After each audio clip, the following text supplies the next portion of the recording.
Singh Yadav online platform पे आप सभी का स्वागत करता हूं। पिछले समय में जो जानकारी हमने प्राप्त की थी यूनिट नंबर 1 अर्थशास्त्र में आलेख, जिसमें हमने देखा था कि आकृति और आलेख का अर्थ, उसके बारे में हमने समझा था।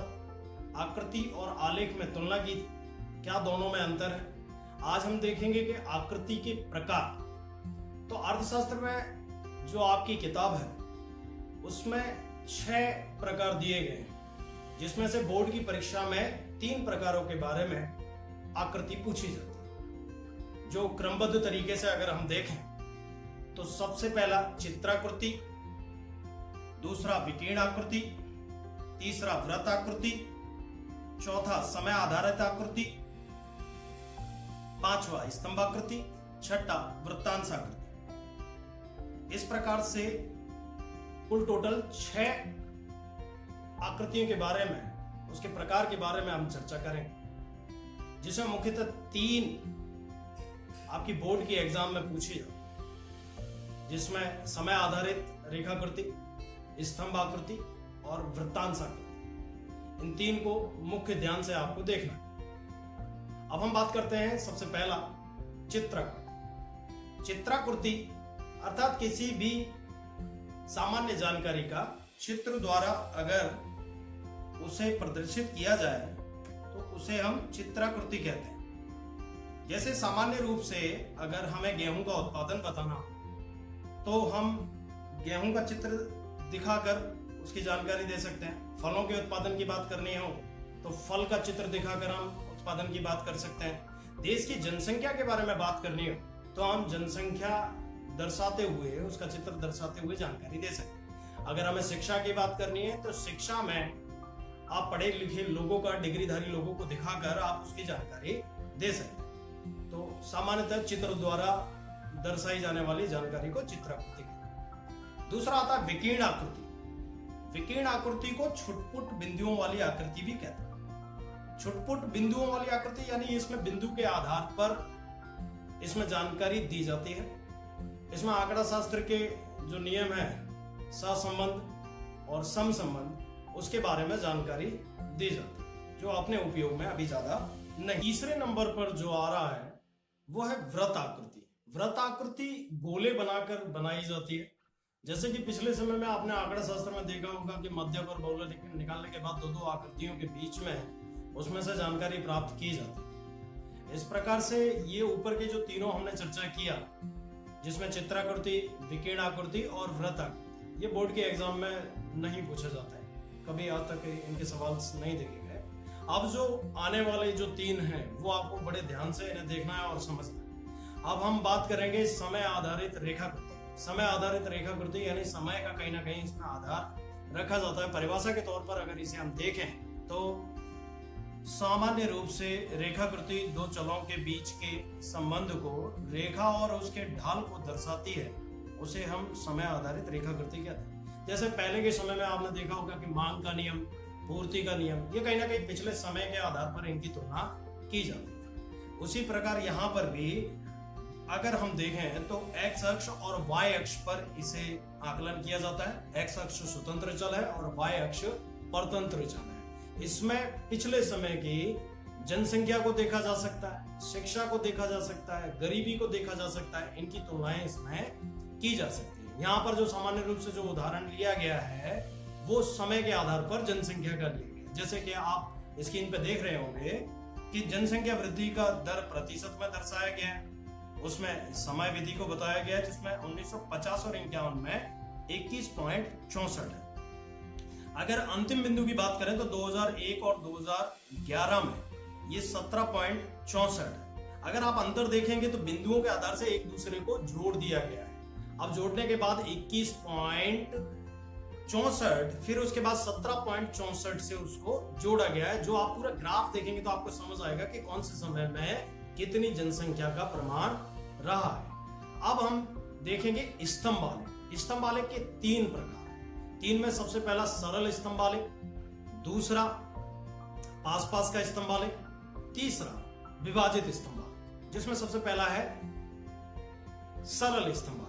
सरल स्तंभ आलेख में हम देखें तो सरल स्तंभ आलेख में आकृति एक आधार जैसे कि प्रदेश, समय काल के आधार पर बनाई जाती है, जिसमें एक ही स्तंभ होता है। एक ही स्तंभ के जानकारी के आधार पर एक एक स्तंभ को बनाते हुए जानकारी प्रदर्शित की जाती है। इसमें एक समय की, एक आधार, एक जानकारी। अब हम बात करेंगे पास पास की स्तंभ आलेख। पास पास के स्तंभ आलेख की यानी आधार एक ही रहेगा, आधार वर्ष एक रहेगा, लेकिन जानकारी दो रहेंगी। जैसे कि हम बात करें शिक्षा की, तो शिक्षा में दो वर्ग है, एक स्त्री वर्ग है, एक पुरुष वर्ग है। तो पुरुष वर्ग और स्त्री वर्ग को दोनों को तुलनात्मक अगर लेंगे तो हमको दो स्तंभ बनाने होंगे, जो कि पास पास के स्तंभ आलेख में ये आकृतियां बनाई जाएगी। अब इसमें एक वर्ष ले लिया जाएगा, वर्ष के साथ उसकी आकृति को बनाया जाएगा। ऐसे ही हम गरीबी में देख सकते हैं, गरीबी और अमीरी देख सकते हैं। ऐसे ही हम शिक्षा और अशिक्षा देख सकते हैं। ऐसे ही हम जन्म दर और मृत्यु दर देख सकते हैं कि बालक का जन्म कितना है, बालिका का जन्म कितना है। लिंगानुपात को देखा जा सकता है। इस प्रकार से इसमें पास पास की आकृति के आधार पर इसे बनाया जा सकता है। अब तीसरा आता है विभाजित स्तंभ आलेख। विभाजित स्तंभ आलेख, इसमें दो चलों के बीच में आधार एक रहेगा, जानकारी भी एक रहेगी, लेकिन उसके उपविभाग किए जाएंगे। जैसे आप मान लो कि ग्रामीण और शहरी दोनों को मिलाकर देश बन जाएगा। एक देश में दो क्षेत्र होते हैं, या तो वो शहर होगा या गांव होगा, दोनों को मिलाकर देश हो जाएगा। तो देश की घटना संपूर्णतः एक मूल्य के रूप में लिया जाएगा, बाकी उनमें विभाग किए जाएंगे ग्रामीण और शहरी। इस प्रकार विभाजित स्तंभ आलेख बनाया जाएगा। अब हम बात करते हैं वृत्तांश आकृति। वृत्तांश आकृति में एक गोला बनाया जाता है, वृत्त का अंश होता है। एक वृत्त आपको जैसे कि जानकारी है 360 डिग्री का बनाया जाता है। 360 डिग्री का बनाया जाता है। इसमें जो भी जानकारी मिल रही है उससे वृत्त का जो सूत्र है परिवर्तित करने का, वृत्त के सूत्र के माध्यम से जो भी जानकारी मिल रही है उसमें पहले उसको कन्वर्ट किया जाता है। कन्वर्ट करने के बाद 360 डिग्री के वृत्त में उसका आकलन किया जाता है। जैसे कि आप स्क्रीन पे देख रहे हैं उसका सूत्र, वृत्तांश बराबर संबंधित मूल्य बटे कुल मूल्य गुणिया 360। उदाहरण के स्वरूप में यहाँ पर जो दिया गया है वो हम देखें।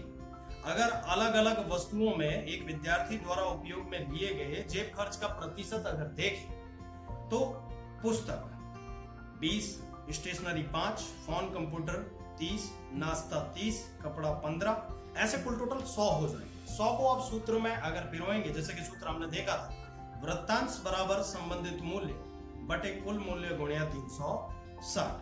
अब पुस्तक का ले लीजिए, पुस्तक है 20, तो 20 गुणिया 360 भाग्या 100 बराबर आपका डिग्री निकल के आएगा 72। ऐसे हम वृत्त में उसको परिवर्तित कर देंगे। ऐसे सभी जानकारी को सूत्र के माध्यम से पहले कन्वर्ट करेंगे वृत्त के अंश में, फिर उसे एक वृत्त में दर्शा दिया जाएगा। ये आपको 5 नंबर के इस प्रकार के सवाल आपको मिलेंगे आकृति और आलेख वाले में, जिसे संपूर्णतः आपको अच्छी तरीके से लिख देना है। तो हमने अभी तक ये 6 देखे। 6 में कौन कौन से थे?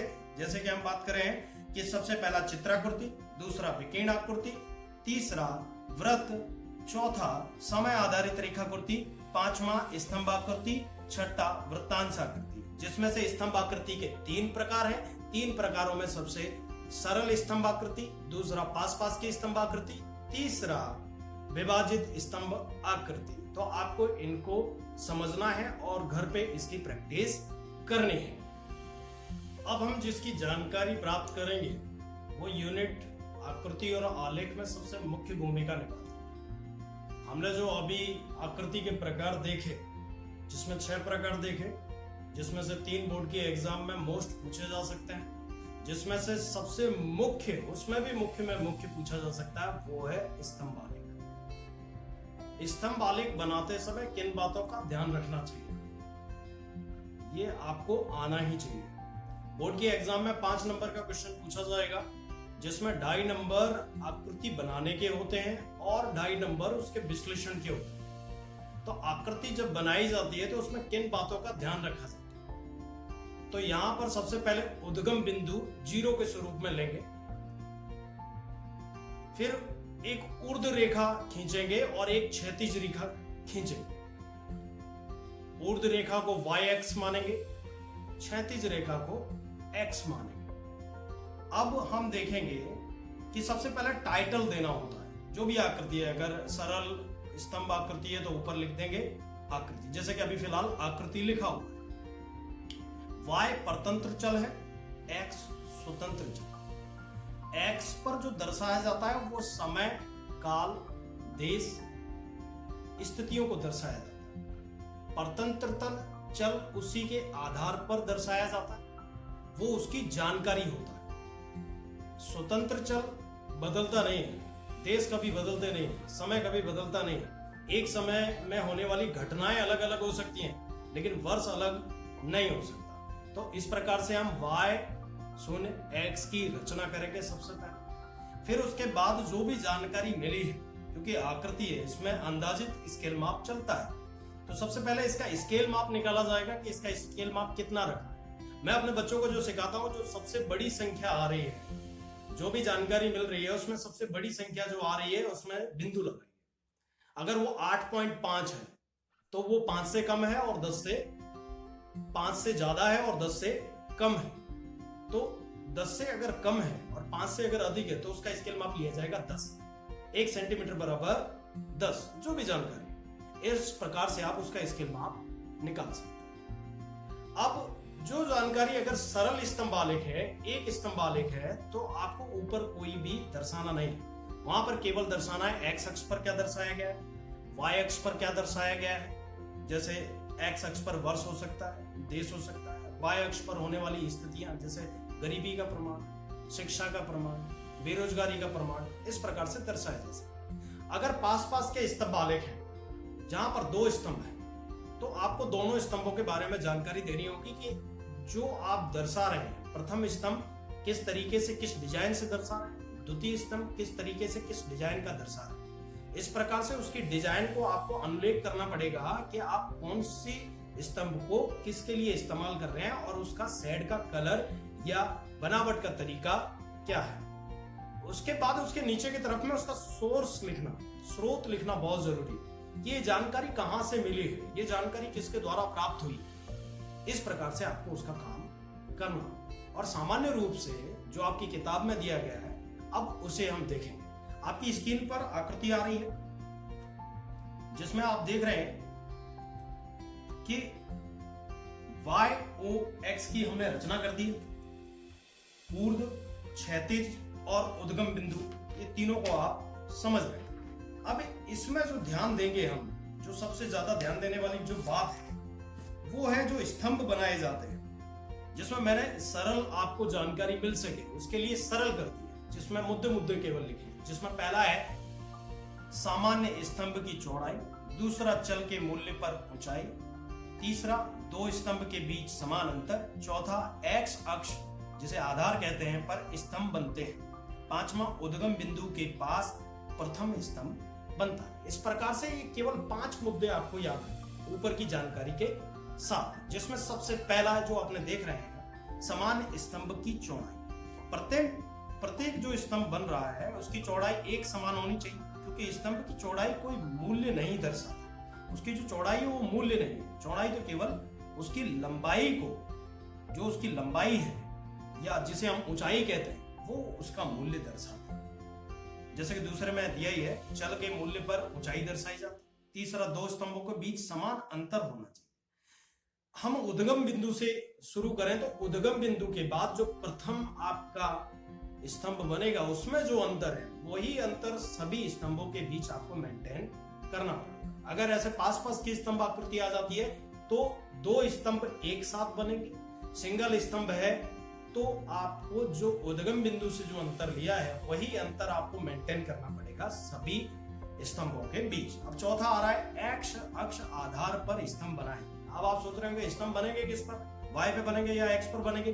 तो जो क्षैतिज रेखा पर जिसे हमने x अक्ष माना है वहां पर आपके स्तंभ बनेंगे। पांचवा उद्गम बिंदु के पास प्रथम स्तंभ बनता है। जो उद्गम बिंदु है जो हमने शून्य के तौर पर लिया है, जहां से शुरुआत होती है, दोनों रेखाओं की शुरुआत होती है, उद्गम और ऊर्ध्व और क्षैतिज दोनों की जहां शुरुआत होती है उसे उद्गम बिंदु कहते हैं। वहां से आपको एक अंतर लेना पड़ेगा। अब आप अंतर निर्धारित इसके माप के आधार पर कर सकते हैं, जैसे 1 सेंटीमीटर ज्यादातर हम अंतर लिया करते हैं, तो आपको वहां से अंतर लेना है। अब हम ये सभी जानकारी एक बार फिर से रिपीट कर देते हैं। तो सबसे पहला, सामान्य स्तंभ की चौड़ाई, दूसरा चल के मूल्य पर ऊंचाई, तीसरा दो स्तंभों के बीच समान अंतर, चौथा एक्स अक्ष आधार पर स्तंभ बनते, पांचवा उद्गम बिंदु के पास प्रथम स्तंभ बनता है। तो इस प्रकार से आज जो हमने जानकारी प्राप्त की उसमें आकृति के प्रकार देखे और स्तंभ आलेख बनाते समय किन बातों का ध्यान रखना चाहिए वो हमने आज चर्चा किया। आप इसका घर पर अध्ययन करिए।